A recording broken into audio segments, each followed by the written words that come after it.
Mesdames, Messieurs, je suis Arsène Nyamugabo, présentateur de l'émission Le Miroir et sur VBR FM. De partout où vous trouvez, ceux qui sont à Goma et ailleurs. Nous sommes dans les grands lacs africains. Et aujourd'hui, je vais vous parler peut-être du volcan Nyiragongo. Je vais vous parler de ces différentes éruptions, n'est-ce pas, et leurs conséquences sur les populations et des habitations. A savoir tout simplement que le volcan Nyiragongo qui est entré en éruption le samedi 22 mai à Goma est l'un des plus actifs de la région de Grand Lac. Sa dernière éruption remonte normalement à janvier 2002, après celle de 1977. Aujourd'hui, nous allons revenir sur les deux premières éruptions et leurs conséquences sur la population locale et les lieux d'habitude. Pourquoi? C'est pour comprendre la situation actuelle, parce que le miroir est là juste pour retracer le passé, faire comprendre ce présent et comment prévenir, n'est-ce pas, et s'habituer dans ses futurs proches. Alors c'était en sortant le 17 janvier 2002, tôt le matin, le volcan Nyiragongo entre en éruption. À l'époque, le Nord Kivu est sous l'administration de rébellion de Rassemblement Congolais pour la démocratie RCD, dans le Somagoma. 2 ans auparavant, les scientifiques de l'Observatoire volcanologique de Goma OVG avaient alerté le responsable du RCD sur une éventuelle éruption de ce volcan dont les activités du lac de lave étaient encore une fois intenses mais pas surveillées, faute de matériel et manque de matériel adéquat. Alors qu'est-ce qu'il faut comprendre? Après ce petit matin, tôt à 9 h du matin, ce jour-là, les scientifiques qui ont survolé, n'est-ce pas, la région ont annoncé que la couleur de lave se dirigeait vers le Rwanda, dans la partie est du volcan, et une autre vers l'ouest de Goma.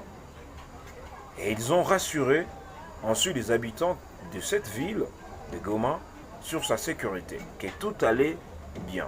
Mais autour des 16 heures, surprise, la lave qui est passée à travers le fissure formé par ce volcan est sortie à 3 endroits différents, notamment à l'aéroport de Goma. Ceci est à signaler. Alors, c'est cette couleur de lave qui a détruit au moins 40% des tissus économiques de la ville et une partie de la piste d'atterrissage de l'aéroport international de Goma. Au moins 50 écoles ont été détruites, des centres de santé, des pharmacies, une partie de la voirie urbaine, ainsi que plusieurs maisons d'habitation. Et au moins, on a connu 100 personnes qui avaient trouvé la mort dans l'explosion d'une citerne contenant encore une fois du carburant qui était proche de la lave. Quant à elle, l'éruption volcanique de janvier toujours 1977 était la plus meurtrière de l'histoire de ce volcan. Plus de 2000 personnes avaient trouvé la mort en quelques minutes selon des sources locales. L'éruption de Nyiragongo s'est fait chaque 20 ans, affirment des scientifiques. Il est parmi les volcans les plus actifs de la région du Kivu ainsi que Nyamulagira.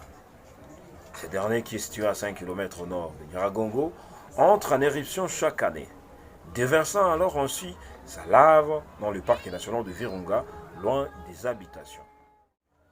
Qu'est-ce qu'il y a à comprendre? La population de Goma doit comprendre que le volcan Nyiragongo est leur voisin, et nous devons vivre en alerte. Cessez de paniquer et de suivre encore une fois les précisions de scientifiques et des autorités.